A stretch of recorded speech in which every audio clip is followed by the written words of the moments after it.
Welcome to the Rim Break Rodeo. We hope this video helps. You start by preparing the essentials. Confirm the dongle matches a USB or USB-C port and get a small adapter if needed. Once done, download the latest driver file from the manufacturer on your phone or another PC so you have it ready.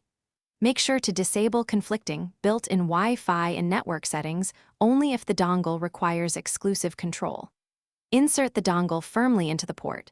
You should feel a secure click. This first step prevents driver conflicts and speeds the next actions.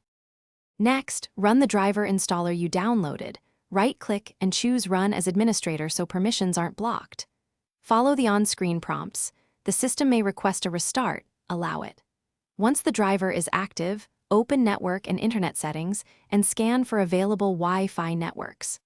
Click the correct SSID, enter the network password carefully, and choose a private profile if this is your home network for easier sharing. Make sure the adapter shows Connected in the status panel to confirm a successful setup. Finally, verify the connection by checking signal strength and link speed in adapter properties. Run a quick speed test to ensure expected performance. If speeds are low or you drop connection, open Device Manager and update or roll back the driver depending on when issues began.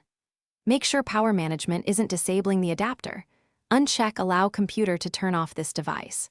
If problems persist, try the common fix. Reinsert the dongle. Switch USB ports or reboot the laptop.